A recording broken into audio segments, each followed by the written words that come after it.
Hi class, let's take a look at measurements of position in terms of percentiles.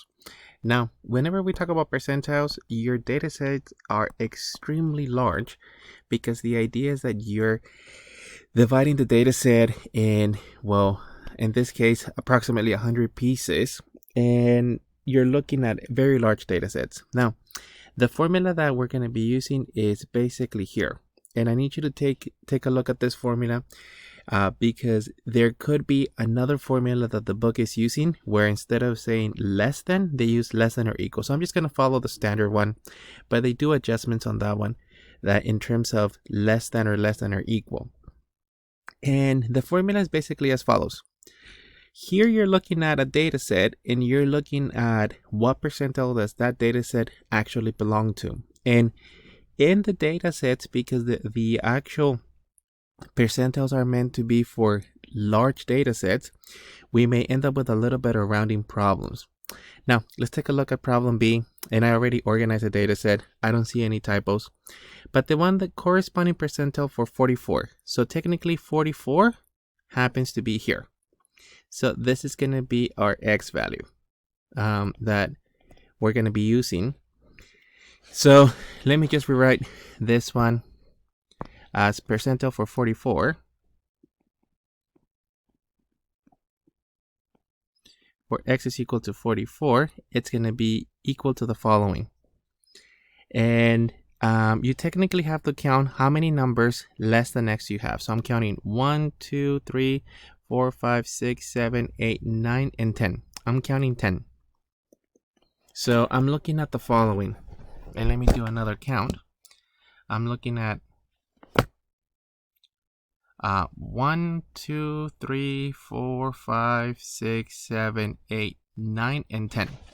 So the 10 values I'm looking are from here. So this is technically 10 values less than the percentile. The total number of values is equal to 15. And then you're going to multiply times 100. So evaluate that.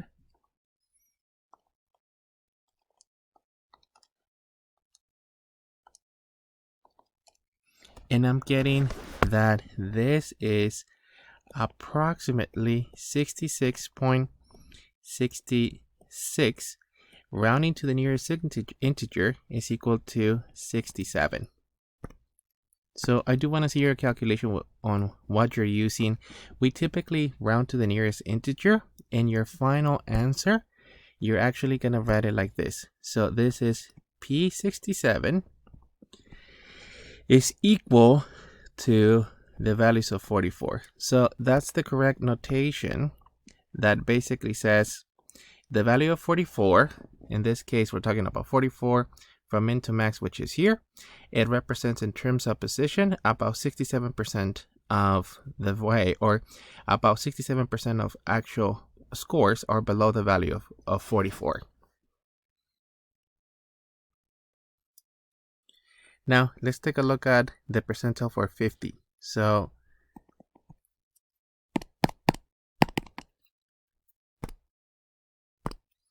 let me write it as percentile.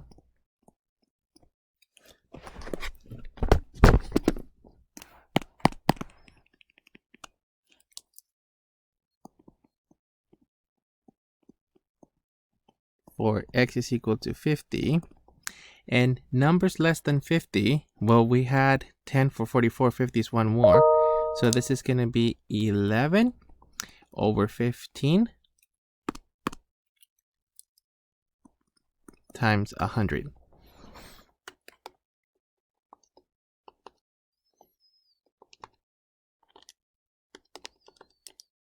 And I'm getting that this is approximately 73.33, or nearest integer is actually 73.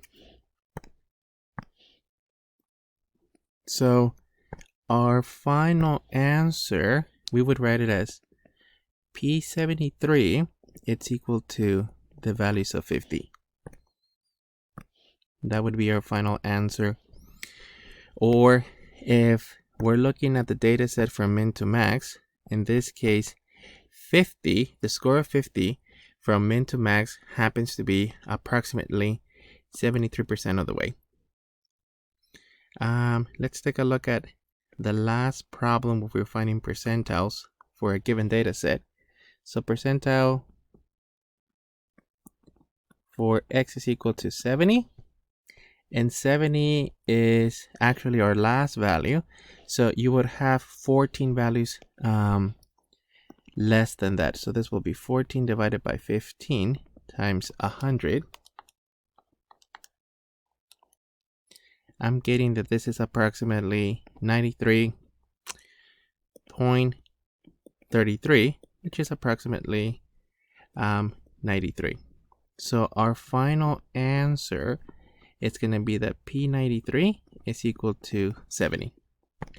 Or the last value for our data set happens to have about 93% of the data below it.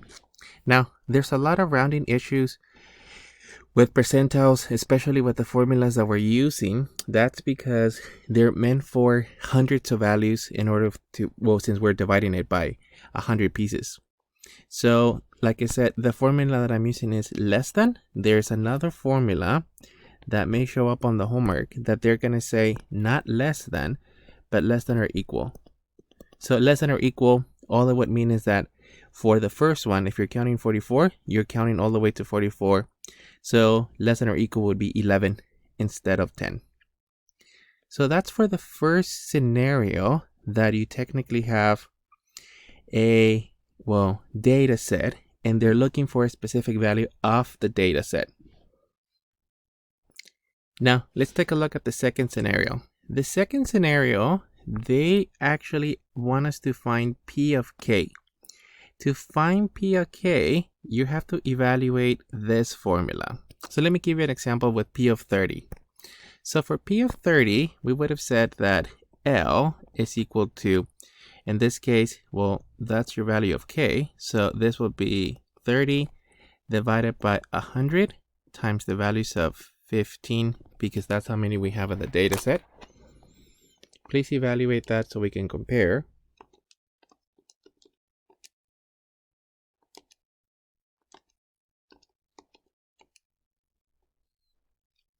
And I'm getting 4.5. So let me just double check that again.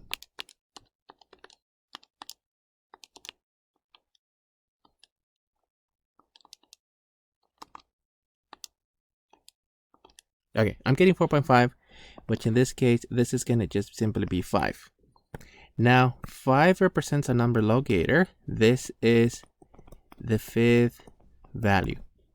So for this specific one, our final answer would be given as follows.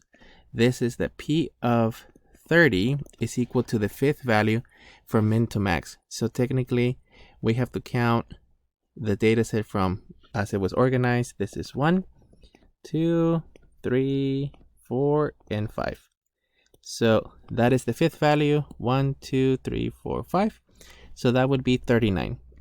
So technically, P of 30 is equal to 39. Like I said, this is because they're asking the question in a slightly different format. They're asking for P of K. And you may find out that if they're asking for P of K, and in a previous answer, we already found that, well, the problem gave us a slightly different answer. That's just because of rounding. This data set it only has 15 values. We expect extremely large data sets for percentiles. Let's take a look at B, actually problem F, and in this case, L is equal to, this will be 90.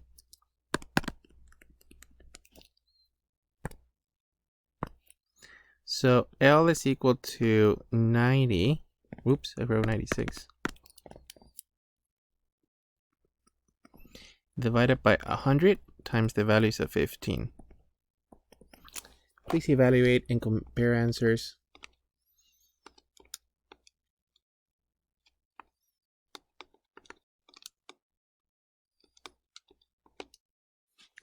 Okay, I'm getting that this is 13.5, which is equal to 14. So our answer is 14 here, but it represents the 14th, whoops,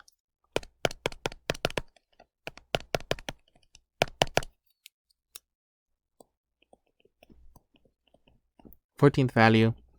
So we're just going to write the answer as P of 90 is equal to the 14th value.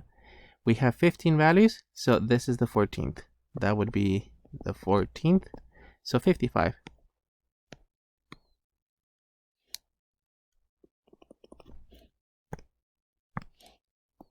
That would be your final answer.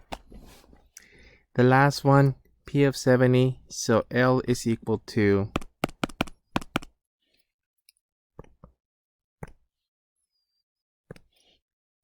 L is equal to 70 divided by 100 times the values of 15.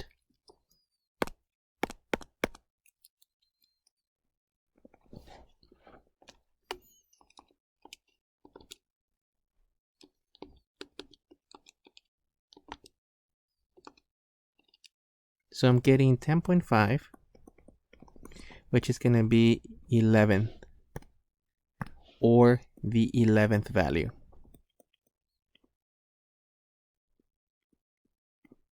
So we're looking at, so P70 is equal to the 11th value. In this case, well, the 11th value will be 44.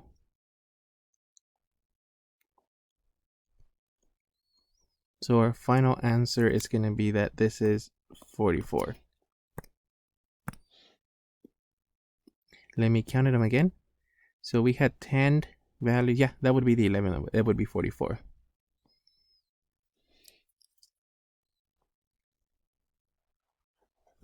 And once again, you would be given the formulas. So at the minimum, I'll give you what L happens to be, and then technically the other portion of the formula, that less than X total value, what I'm circling on these two. So this portion here will be given. You just need to know when to use that. And also I would give you that portion, which is the number locator. You just have to know when to use what specific formula.